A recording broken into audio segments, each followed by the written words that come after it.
അപ്പം ഇങ്ങനെ കയറി കഴിഞ്ഞാൽ ഒരുപാട് സ്ഥലമൊന്നുമില്ല കേട്ടോ. ഞങ്ങളുടെ വീട്ടിൽ മുറ്റം കുറച്ചേ ഉള്ളൂ കേട്ടോ. അപ്പോൾ ഇത്ര ഭാഗമേ ഉള്ളൂ, ഒരുപാട് സ്ഥലമൊന്നുമില്ല. പിന്നെ അവിടെ കുട്ടികൾ ഇരിക്കുക കേട്ടോ. അനിയത്തി വല്യമ്മയുടെ അല്ല മേമ്മയുടെ മകള് കോൾ ചെയ്യാണ്, വീഡിയോ കോള്. അപ്പം അമ്മ അടുക്കളയിൽ പണിയിലാട്ടോ. ഇതുണ്ടോ എല്ലാവരും വീഡിയോ കോൾ ചെയ്യുമ്പോൾ ഇരിക്കുന്നു. അപ്പം നമ്മൾ ഉണ്ണീസിൻ്റെ മൂക്കത്ത് കണ്ടോ, ഞാൻ കാണിച്ചു. ഉണ്ണീസിന് ഭയങ്കര വേദന ഉണ്ട് കേട്ടോ, നല്ല വെച്ചു. ഇത് സിറ്റ് ഔട്ട്, ഇതൊക്കെ ഇപ്പോൾ കുറച്ചായിട്ടുള്ളൂ കേട്ടോ. ടൈല് ഇട്ടിട്ട് കാവ്യായിരുന്നു. പിന്നെ നേരെ വന്നു കഴിഞ്ഞാൽ കുട്ടികളെ ആകെ അലമ്പാക്കിയിട്ടുണ്ട് കേട്ടോ, വൃത്തികേടായിട്ടുണ്ടാവും. ഇവിടെ ഞങ്ങൾ ടി വി വെച്ചിരുന്നത് ഈ ഒരു ഭാഗത്താട്ടോ. പക്ഷേ ഇപ്പോൾ ഫ്രിഡ്ജ് വാങ്ങിയപ്പോൾ ഫ്രിഡ്ജ് അവിടെ വെച്ചു, ഇവിടെ ടി വി വെച്ചു. സ്പേസ് കുറവാണ്, ഞങ്ങൾ കുറച്ച് കുഞ്ഞ് ഹാളാണ്. പിന്നെ അതിൽ സോഫ സെറ്റ്, പിന്നെ അങ്ങനെ പോയി കഴിഞ്ഞാൽ നമ്മളെ ഒരു റൂം. ഇത് ഞങ്ങളുടെ റൂം, ഞങ്ങളുടേന്ന് പറഞ്ഞെൻ്റെ ഞാൻ ഇതിൽ തന്നെ കിടക്കുള്ളൂ കേട്ടോ. എനിക്കിതിൽ കിടന്നാലേ ഉറക്കം വരും. ഒക്കെ അലമ്പായിട്ടാട്ടോ കിടക്കണത്, ഇതിൽ തന്നെ കിടക്കുള്ളൂ ഞാൻ. എനിക്കിതിൽ കിടന്നാലേ ഉറക്കം വരുള്ളൂ, ഞാൻ വേറെ എവിടെയും പോയി കിടക്കില്ല. പിന്നെ ഇങ്ങനെ വന്നു കഴിഞ്ഞാൽ ഇത് പിന്നെ അച്ഛൻ്റെ തൈലം, അങ്ങനെ വിക്സ്, അങ്ങനെയുള്ള സംഭവങ്ങൾ. ഇത് അച്ഛൻ്റെ ആണ്. ഇത് അച്ഛൻ്റെ മരുന്ന്. അച്ഛനെ വയ്യാന്ന് പറഞ്ഞില്ലേ, മുന്നത്തെ വീഡിയോ പറഞ്ഞിട്ടുണ്ട്. അച്ഛൻ്റെ മരുന്ന് വെക്കുന്നതാണ്.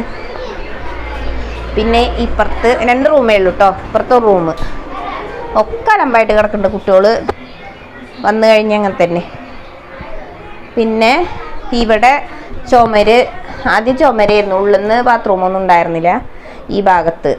അപ്പോൾ അനിയത്തിക്ക് വയ്യാത്തതുകൊണ്ട് അവൾ പ്രസവത്തിൻ്റെ സമയമായപ്പോൾ അവൾക്ക് സുഖമില്ലാത്ത ബുദ്ധിമുട്ട് വന്നപ്പോൾ അപ്പം അങ്ങനെ യൂറോപ്യനാക്കിയതാട്ടോ.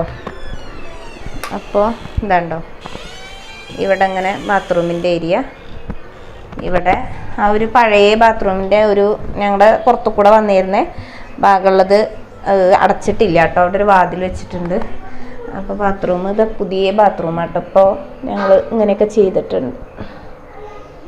ഷവർ നിർബന്ധമായിട്ട് കുട്ടികൾക്ക് വേണമെന്ന് പറഞ്ഞിട്ട് അങ്ങനെ ഇതൊക്കെ പണിയെടുത്തത് ഇളയച്ചൻ തന്നെ കേട്ടോ. ഇളയച്ചൻ്റെ പണിക്കാരും ഒക്കെ കൂടി വന്നിട്ട് അവന് ആക്കിയതാണ് കേട്ടോ. അപ്പോൾ പിന്നെ കുറേ സാധനങ്ങൾ അമ്മ റേക്കിൻ്റെ മുകളിൽ പഴയതുമായിട്ടും ഒരുപാട് സാധനങ്ങൾ കയറ്റിച്ചിട്ടുണ്ട് കേട്ടോ. ഇതൊക്കെ ഞങ്ങളുടെ ഈ അലമാരേനെ കുറിച്ച് പറയുക, ഞാനൊക്കെ 8-7 വയസ്സൊക്കെ ആകുമ്പോൾ വാങ്ങിയൊരു അലമാര കേട്ടത്. അത്ര പഴക്കമുണ്ട്. ഈ ഒരു അലമാരയിൽ ഞങ്ങളെല്ലാവരുടെ ഡ്രസ്സും വയ്ക്കുകയൊക്കെ ചെയ്തിരുന്നത്. ഈ ഒറ്റ അലമാര ഉണ്ടായിരുന്നുള്ളൂ ഞങ്ങൾ പഴയ വീടായിരുന്നപ്പോൾ. ഇപ്പോഴും അതന്നെ ഉള്ളൂ കേട്ടോ. പിന്നെ നമ്മുടെ അടുക്കളയൊക്കെ ആകെ അലമ്പായിട്ടുണ്ടാവും കേട്ടോ. ഞാൻ ആദ്യം തന്നെ എന്താ പറയുക, അലമ്പാണെന്ന് പറയാൻ കാരണം നമുക്ക് ചെറിയ സ്പേസ്, ചെറിയൊരു അടുക്കളയാണ്. 2 അടുക്കളയൊന്നുമില്ല, ഒറ്റ അടുക്കള. അപ്പോൾ ആകെ പരന്ന് കിടക്കണം. നമ്മൾ അടുക്കളയിൽ കുറച്ച് പണിയിലാണ്. അപ്പം അച്ഛന് ലേശം കൂവപ്പായസം അമ്മ വിരകിയിട്ടുണ്ട്. പിന്നെ പുഴുക്ക് അച്ഛനുള്ളത് ഉണ്ടാക്കി വെക്കുകയാണ് കേട്ടോ. വൈകുന്നേരത്ത് രാവിലെ അച്ഛൻ കഴിക്കലില്ല, അത്ര നേരത്തെ ഒന്നും കഴിക്കില്ല. അപ്പോൾ അമ്മ ഉണ്ടാക്കി വെക്കുകയാണ് കേട്ടോ. പിന്നെ ഈ ഒരു കുഞ്ഞിരടുപ്പ്, പിന്നെ ഇവിടെയൊക്കെ തന്നെ വിറക് വെക്കാനൊക്കെ സ്ഥലം കമ്മിയാണ്. അപ്പോൾ അതിനനുസരിച്ചുള്ള ആകെ 3 സെൻറ്റിൽ ഒരു വീടും ഇതല്ലേ ഉള്ളൂ.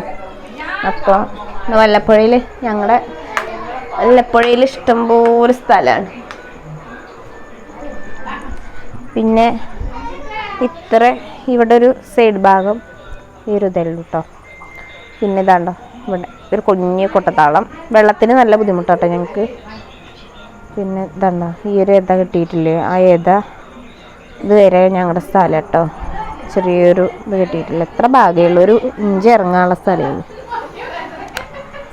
ഇതാണെങ്കിൽ ഞങ്ങൾക്ക് നല്ല സ്വർഗ്ഗമാണ് കേട്ടോ. കുഞ്ഞ് വീട്ടിലിരുന്നാലും വലിയ വീട്ടിലിരിക്കുന്നേക്കാൾ സുഖമാണ്. അപ്പോൾ ഇതാ അങ്ങനെ